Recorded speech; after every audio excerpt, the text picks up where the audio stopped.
Hello every one. ഇന്ന് നമ്മൾ ഒരു ബിസിനസ് സ്റ്റാർട്ട് ചെയ്യാനുള്ള ഡിസിഷൻ നമ്മൾ എടുക്കുന്നതിന് മുമ്പ് എന്തൊക്കെ ഫാക്ടേഴ്സ് കൺസിഡർ ചെയ്യണം എന്നുള്ള കാര്യമാണ് പഠിക്കുന്നത്.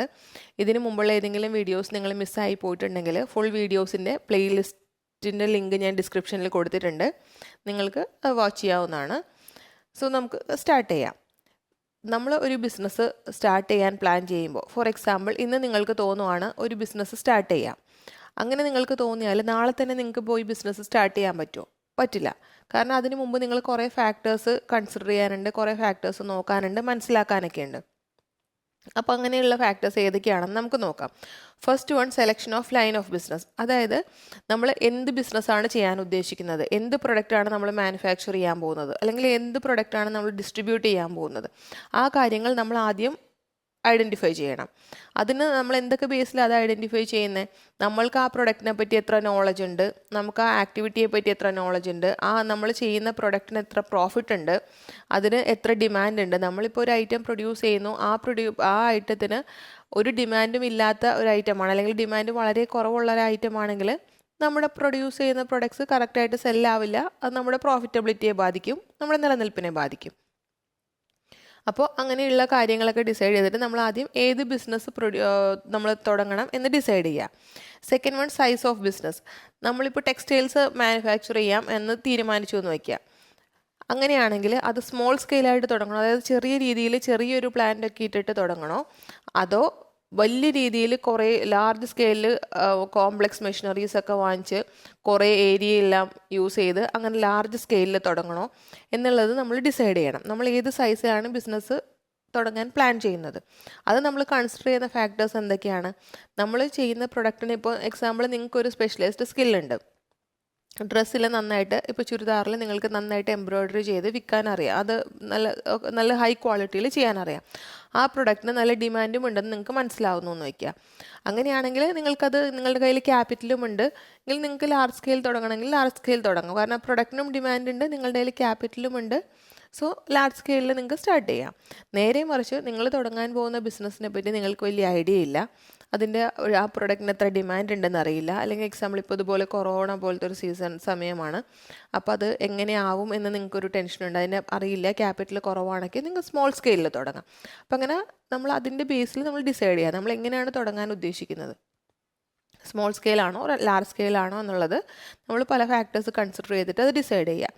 പിന്നെ നമ്മളതിൻ്റെ ഓണർഷിപ്പ് എങ്ങനെ വേണമെന്നാണ് നമ്മൾ ആലോചിക്കുന്നത്. നമ്മളൊരു ബിസിനസ് തുടങ്ങി നമ്മൾ തന്നെ അതിൻ്റെ ലയബിലിറ്റിയും റിസ്ക്കും എല്ലാം നമ്മളെടുത്ത് അതിൻ്റെ പ്രോഫിറ്റും നമ്മൾ സോൾ പ്രൊപ്പറേറ്റർ എന്നുള്ള രീതിയിൽ കൊണ്ടുപോകാനാണ് ഉദ്ദേശിക്കുന്നത്. അതോ എൻ്റെ കയ്യിൽ ഇപ്പോൾ ക്യാപിറ്റൽ കുറവാണ്, അതുകൊണ്ട് 2-3 പാർട്ട്നേഴ്സിനെ കൂട്ടി ഞാൻ പാർട്ട്ണർഷിപ്പായിട്ട് തുടങ്ങാനാണോ ഉദ്ദേശിക്കുന്നത്?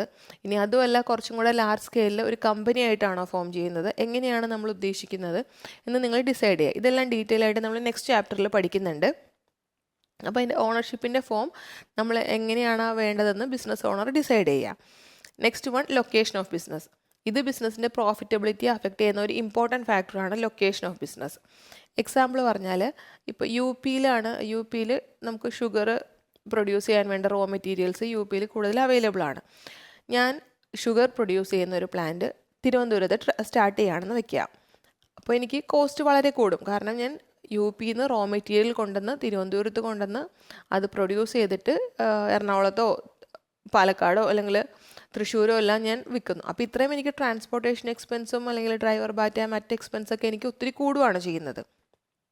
നേരെ മറിച്ച് ഞാൻ എൻ്റെ പ്ലാന്റ് തിരുവനന്തപുരത്ത് സ്ഥാപിക്കുന്നതിന് പകരം യു പിയിൽ തന്നെയാണ് പ്ലാന്റ് സ്ഥാപിച്ചിരുന്നെങ്കിൽ എനിക്ക് റോ മെറ്റീരിയൽസ് കൊണ്ടുവരികയൊക്കെ ചെയ്യുന്നതിൻ്റെ കോസ്റ്റ് ഒത്തിരി കുറവുണ്ട്. അപ്പോൾ അതനുസരിച്ച് എൻ്റെ പ്രോഫിറ്റ് കൂടുകയാണ് ചെയ്യുന്നത്. അപ്പോൾ അങ്ങനെ നമ്മുടെ ലൊക്കേഷൻ കറക്റ്റായിട്ട് നമ്മൾ ഡിസൈഡ് ചെയ്യുക. അത് നമ്മൾ എന്തൊക്കെ ഫാക്ടേഴ്സ് കൺസിഡർ ചെയ്യണം? നമുക്ക് എന്ത് റോ മെറ്റീരിയലാണ് വേണ്ടത്, ആ റോ മെറ്റീരിയൽ എവിടെയാണ് കൂടുതലായിട്ട് അവൈലബിൾ ആയിട്ടുള്ളത്. പിന്നെ അതുകൂടാതെ നമ്മുടെ ബിസിനസ്സിന് വേണ്ട ലേബർ നമുക്ക് ചീപ്പ് റേറ്റിൽ, നല്ല ലേബർ കിട്ടുന്ന ക്വാളിഫൈഡ് ലേബർ ചീപ്പ് റേറ്റിൽ കിട്ടുന്നത് എവിടെയാണ്. അതുകൂടാതെ ഞാനിപ്പോൾ ഒരു ബിസിനസ് തുടങ്ങാൻ പ്ലാൻ ചെയ്തു, അത് കണ്ടിന്യൂസ് പ്രൊഡക്ഷനാണ് ആ ബിസിനസ്സിന് വേണ്ടതെന്ന് വയ്ക്കുക. പക്ഷേ ഞാൻ ഡിസൈഡ് ചെയ്താൽ തിരഞ്ഞെടുത്ത് പ്ലാന്റ് തുടങ്ങിയൊരു സ്ഥലം എപ്പോഴും പവർ ഫെയിലിയർ ഉള്ള ഒരു സ്ഥലമാണ്, എപ്പോഴും അവിടെ കറണ്ട് പോകും. അങ്ങനെയുള്ള കേസാണെങ്കിൽ എന്താ ചെയ്യുക, ഞാൻ എൻ്റെ പ്രൊഡക്ഷൻ നിന്ന് പോകാതിരിക്കാൻ വേണ്ടി ഒന്നുകിൽ ഞാൻ ജനറേറ്ററോ അല്ലെങ്കിൽ ജനറേറ്റർ വാങ്ങിക്കണം, അപ്പോൾ അതിന് സെപ്പറേറ്റ് എക്സ്പെൻസ് വരും. അല്ലെങ്കിൽ ഈ കറണ്ട് പോകുന്ന സമയത്ത് എൻ്റെ പ്രൊഡക്ഷൻ നിർത്തി വെക്കേണ്ടി വരും, അതും എൻ്റെ പ്രോഫിറ്റബിലിറ്റി അഫക്റ്റ് ചെയ്യും. ജനറേറ്റർ വാങ്ങിച്ചാലും ജനറേറ്ററിൻ്റെ ബൈയിങ് എക്സ്പെൻസ്, അതിൻ്റെ റണ്ണിങ് എക്സ്പെൻസ്, അതെല്ലാം എൻ്റെ പ്രോഫിറ്റിൽ നിന്ന് തന്നെയാണ് കുറഞ്ഞുകൊണ്ടിരിക്കുന്നത്. അപ്പോൾ ഇങ്ങനെയുള്ള ഫാക്ടേഴ്സൊക്കെ കൺസിഡർ ചെയ്തിട്ട് ഒരു പ്രോപ്പർ ലൊക്കേഷൻ നമ്മൾ സെലക്ട് ചെയ്യാം. പിന്നെ നമ്മൾക്ക് ഈ ബിസിനസ് നടത്തണമെങ്കിൽ കുറച്ച് ഫിനാൻസിൻ്റെ ക്യാപിറ്റലിൻ്റെ റിക്വയർമെൻ്റ് ഉണ്ട്. ആ ഫിനാൻസിൻ്റെ പ്രൊപ്പോസിഷൻ നമ്മൾ പ്ലാൻ ചെയ്യുക. അതായത് ടോട്ടൽ എത്ര രൂപ ആവശ്യമുണ്ട്. അത് ഇപ്പോൾ എക്സാമ്പിൾ 50 lakhs ആണ് ആവശ്യമെങ്കിൽ ഈ 50 lakhs എൻ്റെ കയ്യിൽ സേവിങ്സ് ഉണ്ടാവും. ഇനി 50 lakhs എൻ്റെ കയ്യിൽ സേവിങ്സ് ഇല്ല എങ്കിൽ എൻ്റെ കയ്യിൽ എത്ര രൂപ സേവിങ്സ് ഉണ്ട്. 20 lakhs എൻ്റെ കയ്യിൽ സേവിങ്സ് ഉണ്ടെങ്കിൽ ബാക്കി 30 lakhs ഞാൻ എങ്ങനെയാണ് അറേഞ്ച് ചെയ്യാൻ ഉദ്ദേശിക്കുന്നത്? ബാങ്ക് ലോൺ ആണോ, അല്ലെങ്കിൽ ഏതെങ്കിലും ഫ്രണ്ട്സിൻ്റെയോ റിലേറ്റീവ്സിൻ്റെയോ കയ്യിൽ നിന്ന് ബൈ ചെയ്യുവാണോ? അതിൻ്റെ കോസ്റ്റ് എത്ര വരും? അല്ലെങ്കിൽ വേറെ ഏതെങ്കിലും പ്രൈവറ്റ് ഫിനാൻസിൽ നിന്ന് അറേഞ്ച് ചെയ്യുവാണോ? അപ്പോൾ അതിൻ്റെ കോസ്റ്റ് എത്ര വരും? അതെനിക്ക് പ്രോഫിറ്റബിൾ ആണോ? അതെല്ലാം കൺസിഡർ ചെയ്യുക. എന്നിട്ട് അതിൻ്റെ സോഴ്സ് എല്ലാം മനസ്സിലാക്കുക. ഏതൊക്കെ സോഴ്സിൽ നിന്നാണ് ഞാൻ ഫിനാൻസ് അറേഞ്ച് ചെയ്യുന്നതെന്ന് ഐഡൻറ്റിഫൈ ചെയ്യുക. ഈ വരുന്ന ഫിനാൻസ് അല്ലെങ്കിൽ കിട്ടുന്ന ക്യാപിറ്റൽ പ്രോപ്പറായിട്ട് യൂട്ടിലൈസ് ചെയ്യുക. എങ്ങനെയൊക്കെയാണ് യൂട്ടിലൈസ് ചെയ്യേണ്ടത്, അതിലെന്തൊക്കെ സാധനമാണ് വാങ്ങിക്കേണ്ടത്? പ്ലാന്റ് വാങ്ങിക്കണോ, അല്ലെങ്കിൽ ബിൽഡിംഗ് വാങ്ങിക്കണോ, മെഷീനറി വാങ്ങിക്കണോ, എന്തൊക്കെ വണ്ടികൾ എന്തെങ്കിലും വാങ്ങിക്കണോ, അതെല്ലാം പ്രോപ്പറായിട്ട് യൂട്ടിലൈസ് ചെയ്യുന്നത് എങ്ങനെയാണെന്നെല്ലാം പ്ലാൻ ചെയ്യുക. ഇനി നെക്സ്റ്റ് വൺ, ഫിസിക്കൽ ഫെസിലിറ്റീസ്.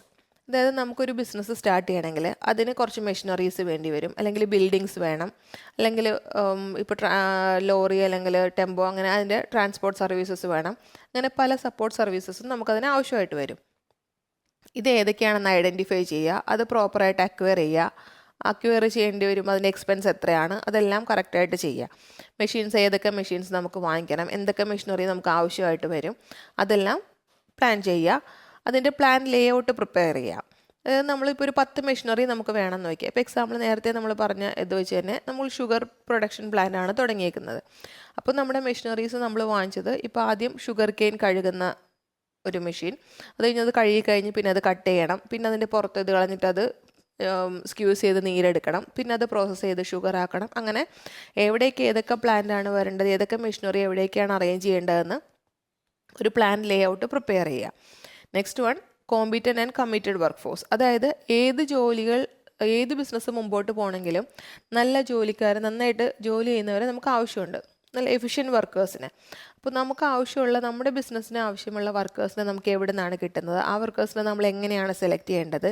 ഏതൊക്കെ ക്വാളിഫിക്കേഷനുള്ള വർക്കേഴ്സിനെയാണ് നമുക്ക് ആവശ്യം? അവർക്ക് എങ്ങനെ പ്രോപ്പറായിട്ട് ട്രെയിനിങ് കൊടുക്കാം? അവരെങ്ങനെ മോട്ടിവേറ്റ് ചെയ്യുക? അവരെങ്ങനെ പോസിറ്റീവ് ആറ്റിറ്റ്യൂഡ് നിലനിർത്താം? അതെല്ലാം നമ്മൾ ഡിസൈഡ് ചെയ്യണം. പേപ്പറിൽ ആഡ് കൊടുത്താണോ എടുക്കേണ്ടത്, അല്ലെങ്കിൽ വേറെ ഏത് രീതിയിലാണ് എടുക്കേണ്ടത്? ഏതൊക്കെ ക്വാളിഫിക്കേഷനുള്ളവരെയാണ് നമുക്ക് വേണ്ടത്? ഇപ്പോൾ MCOM ഉള്ളവരെയാണോ, അല്ലെങ്കിൽ BTech ആണോ, BA ആണോ, എങ്ങനെയുള്ളവരെയാണ് നമുക്ക് വേണ്ടത്? അതെല്ലാം നമ്മൾ ഡിസൈഡ് ചെയ്യുക. പിന്നെ നെക്സ്റ്റ് വൺ, നമ്മുടെ ബിസിനസ്സിന് എത്ര ടാക്സ് വരും, നമ്മൾക്ക് എത്ര ടാക്സ് ലയബിലിറ്റി വരും? നമ്മൾ ബിസിനസ് ചെയ്യുന്ന സ്ഥലത്ത് റൂൾസ് ആൻഡ് റെഗുലേഷൻസ് വെച്ച് ടാക്സ് ലയബിലിറ്റി എത്ര വരും, അതും കൂടെ നമ്മൾ ഡിസൈഡ് ചെയ്യണം. നമ്മളത് കാൽക്കുലേറ്റ് ചെയ്യണം. ഫോർ എക്സാമ്പിൾ, ഞാനിപ്പോൾ ഒരു ജീൻസ് പ്രൊഡ്യൂസ് ചെയ്യണോ, അല്ലെങ്കിൽ ഫാൻസി സാരി പ്രൊഡ്യൂസ് ചെയ്യണോ എന്നുള്ള രീതിയിൽ ഞാനൊന്ന് ആലോചിക്കുകയാണെന്ന് വയ്ക്കുക. അപ്പോൾ ജീൻസിലും സാരിയിലും പ്രൊഡ്യൂസ് ചെയ്യുമ്പോൾ രണ്ടിലും എനിക്ക് 20% പ്രോഫിറ്റാണ് കിട്ടുന്നത്. അപ്പോൾ 1000 rupeesൻ്റെ ഒരു ജീൻസ് പ്രൊഡ്യൂസ് ചെയ്താൽ എനിക്ക് 100 rupees പ്രോഫിറ്റ് കിട്ടും. 200 rupees പ്രോഫിറ്റ് കിട്ടും. 1000 rupeesൻ്റെ സാരി പ്രൊഡ്യൂസ് ചെയ്താലും എനിക്ക് 200 rupees പ്രോഫിറ്റ് കിട്ടും. 1000 rupeesൻ്റെ ജീൻസ് പ്രൊഡ്യൂസ് ചെയ്യുമ്പോൾ എനിക്ക് 10% ആണ് ലയബിലിറ്റി എന്ന് വയ്ക്കുക. അപ്പോൾ 1000 രൂപയുടെ ജീൻസ് പ്രൊഡ്യൂസ് ചെയ്യുമ്പോൾ 100 രൂപ എനിക്ക് ടാക്സ് കൊടുക്കണം. നേരെ മറിച്ച് ഫാൻസി സാരി ഞാൻ പ്രൊഡ്യൂസ് ചെയ്യുമ്പോൾ എനിക്ക് 20% ആണ് ടാക്സ് ലയബിലിറ്റി എന്ന് വയ്ക്കുക. അപ്പോൾ ഞാൻ ഈ സെയിം 1000 രൂപയുടെ തന്നെ സാരി പ്രൊഡ്യൂസ് ചെയ്യുമ്പോൾ എനിക്ക് 200 രൂപയാണ് ടാക്സ് ലയബിലിറ്റി വരുന്നത്. അങ്ങനെയുള്ള ഫാക്ടേഴ്സ് കൂടെ കൺസിഡർ ചെയ്യണം. നമ്മുടെ ടാക്സ് ലയബിലിറ്റി നമ്മൾ ഓരോ ബിസിനസ് ചെയ്യുമ്പോൾ കൂടുവാണോ കുറയുവാണോ? കാരണം ടാക്സ് ലയബിലിറ്റി ഒത്തിരി കൂടിയാൽ അത് നമ്മുടെ പ്രോഫിറ്റിനെയാണ് അഫക്റ്റ് ചെയ്യുന്നത്. സോ ടാക്സ് പ്ലാനിങ് കറക്റ്റായിട്ട് ചെയ്യുക. അത് നമ്മുടെ ബിസിനസ്സിന് എന്ത് ഇമ്പാക്റ്റ് വരുത്തും, ടാക്സ് കൂടിയാൽ അത് എത്ര പെർസെൻറ്റേജ് ടാക്സാണ് നമ്മൾ ചെയ്യുന്ന പ്രൊഡക്റ്റിന് വരുന്നത്, അതെല്ലാം ഡിസൈഡ് ചെയ്യുക. ഈ മേളിൽ പറഞ്ഞ ഫാക്ടേഴ്സ് എല്ലാം നമ്മൾ ഡിസൈഡ് ചെയ്ത് കഴിഞ്ഞാൽ നമ്മൾ പ്ലാനും അതിൻ്റെ ബിസിനസ് ഏതാണെന്ന് പ്ലാൻ ചെയ്തു, പിന്നെ അതിൻ്റെ ലൊക്കേഷൻ കണ്ടുപിടിച്ചു, അതിൻ്റെ ഫിനാൻസ് ഒക്കെ അറേഞ്ച് ചെയ്തു, സ്മോൾ സ്കെയിൽ വേണോ ലാർജ് സ്കെയിൽ വേണോ എന്നൊക്കെ ഡിസൈഡ് ചെയ്തു. അങ്ങനെ എല്ലാ ഫാക്ടേഴ്സും നമ്മൾ ഡിസൈഡ് ചെയ്ത് കഴിഞ്ഞാൽ ലാസ്റ്റ് സ്റ്റെപ്പ് എന്താണ്? ബിസിനസ് സ്റ്റാർട്ട് ചെയ്യുക. നമ്മൾ മനസ്സിലാക്കിയ കാര്യങ്ങളൊക്കെ വെച്ച് അത് കറക്റ്റായിട്ട് ഇംപ്ലിമെൻറ്റ് ചെയ്ത് ബിസിനസ് സ്റ്റാർട്ട് ചെയ്യുക. അപ്പോൾ നമ്മുടെ ഈ ടോപ്പിക്കോട് ഈ ചാപ്റ്റർ തീരുവാണ്. എന്തെങ്കിലും ഡൗട്ട് ഉണ്ടെങ്കിൽ നിങ്ങൾ കമൻറ്റ് ചെയ്യുക. സോ നമുക്ക് നെക്സ്റ്റ് ക്ലാസ്സിൽ സെക്കൻഡ് ചാപ്റ്റർ സ്റ്റാർട്ട് ചെയ്യാം. So take care.